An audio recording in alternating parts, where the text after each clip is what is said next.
Bene, allora altra puntata quest'oggi dell'incontro settimanale con i social di Veneto Agricoltura, quindi con Radio Veneto Agricoltura. La conduco io quest'oggi, sono Mimmo Vita, con me Renzo Micheletto, volto che conoscete molto bene, ma perché oggi diciamo che come ufficio stampa di Veneto Agricoltura siamo qui per darvi alcune informazioni su che cosa? Sulla vendemmia che ci attende, la vendemmia 2019. Voi sapete che Veneto Agricoltura ha questo progetto importante, ormai consolidato, unico in Italia, che si chiama Trittico Vitivinicolo. Sono 3 gli appuntamenti, vero Renzo, li ricordiamo? A giugno, ad agosto e poi a fine anno e inizio anno. Quando sarà quello di agosto 2019? È martedì 27 agosto, la 45esima edizione, quindi 45 anni di previsioni vendemmiali, non solo nel Veneto, non solo nel Triveneto, ma come ormai tutti sanno, ormai anche rivolto alle altre regioni, principali regioni viticole italiane, nonché Francia e Spagna.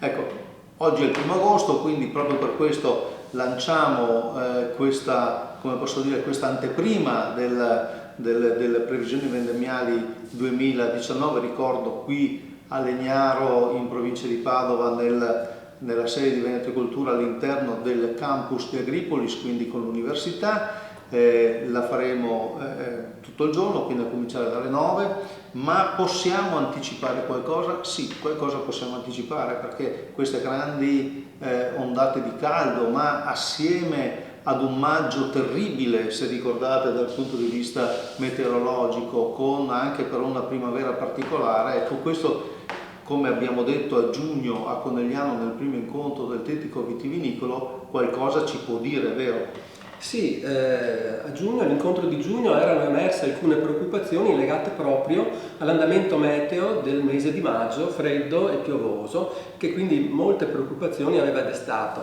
Poi fortunatamente a giugno è arrivato, soprattutto durante poi anche il mese di luglio, alcune ondate di calore che hanno spinto in avanti quello che era inizialmente una sorta di ritardo dell'andamento vegetale della vite, del frutto. Quindi stiamo sempre un po' in ritardo, si parla di 7-10 giorni di ritardo della vendemmia rispetto allo scorso anno, ma comunque rispetto ai periodi storici, quelli di una volta, ci avviciniamo, quindi poi varia da zona a zona e da varietà a varietà, però se mettiamo da parte le basi spumanti dei Chardonnay, sì, esatto, che si pensa, si presume Chardonnay, Pinot, le basi spumanti. Per le basi spumanti l'inizio della vendemmia è il 20-22 di agosto, ma la vendemmia vera e propria inizierà proprio alla fine, verso la fine di agosto, primi giorni di settembre, quindi si ritorna a quelle che erano le date storiche di una volta, prima che arrivassero gli sconvolgimenti dovuti a questi andamenti climatici un po' strani. Sì, quindi allora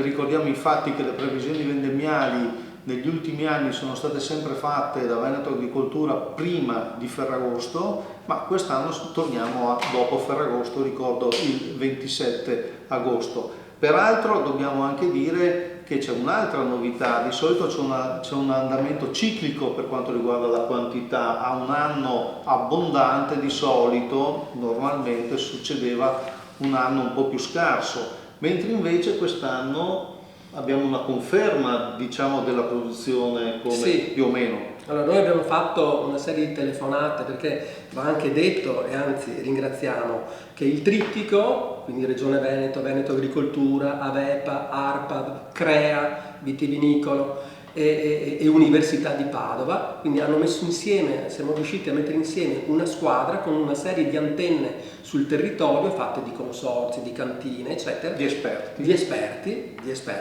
che ci fanno periodicamente la fotografia dell'andamento di come stanno andando le cose. In questo momento come stanno andando le cose? Allora, parlavi di quantità. Sicuramente non si ripeterà le quantità, vorrei dire quasi esagerate, dello scorso anno, ma di sicuro i disciplinari verranno senz'altro rispettati e può essere anche un po' di più, nel senso che in alcune zone si produrrà anche un po' di più, non certo la produzione dello scorso anno.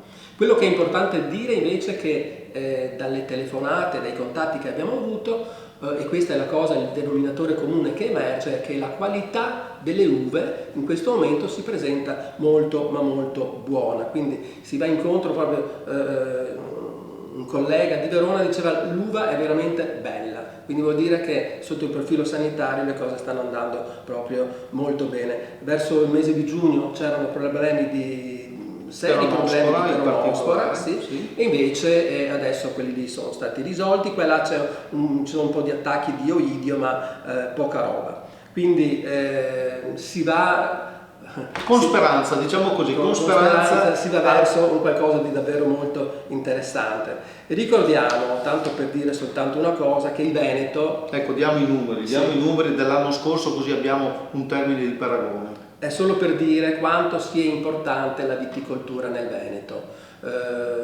Se solo parliamo di export, il Veneto rappresenta una delle 5 potenze mondiali per quanto riguarda l'export di vino. Ma torniamo un momento alla produzione. Pensiamo che l'anno scorso sono stati prodotti 12,9 milioni di ettolitri di vino. Abbiamo detto che era stato un anno eccezionale, addirittura il 51,8% in più rispetto all'anno precedente, 2017, che era stato scarso, che però era stata un'annata scarsa. Però fare il 50% di più è un numero incredibile. Certo. Va anche detto che sotto la spinta, no, del prosecco, del pinot grigio, delle Venezie, il vino bianco sfiora quasi l'80%, il 79% del totale del vino prodotto in regione. Quindi il 79% del vino prodotto in regione l'anno scorso, nel 2018, era stato vino bianco.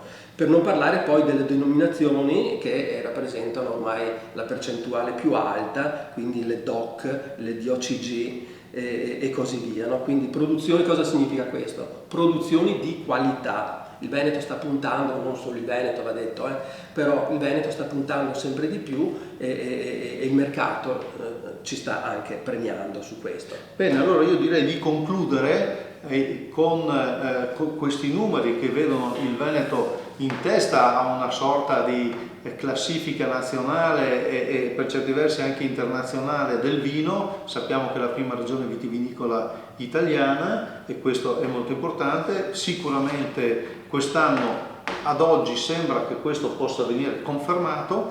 Allora ci vediamo con Radio Veneto Agricoltura la settimana prossima con Renzo Micheletto e Mimmo Vita, prego. No, volevo soltanto ricordare prima di chiudere che l'incontro, il focus del 27 di agosto, abbiamo già accennato ma meglio sottolinearlo, quindi noi daremo tutti i dati previsionali non solo della vendemmia, che da lì a qualche giorno inizierà, non solo del Veneto, ma del Triveneto e poi delle principali regioni viticole italiane, ovvero Lombardia, Piemonte, Emilia Romagna, Toscana, Puglia e Sicilia, e poi anche uno sguardo anche alla Francia e alla Spagna, con dei collegamenti via Skype in diretta con degli esperti da queste regioni, quindi per avere un quadro complessivo della vendemmia che verrà. Rifaccio la chiusura che volevo fare prima ricordando che questo è un format unico in Italia, forse anche nel mondo, questo cosiddetto trittico vitivinicolo. L'appuntamento allora qui a Legnaro, a Veneto Agricoltura,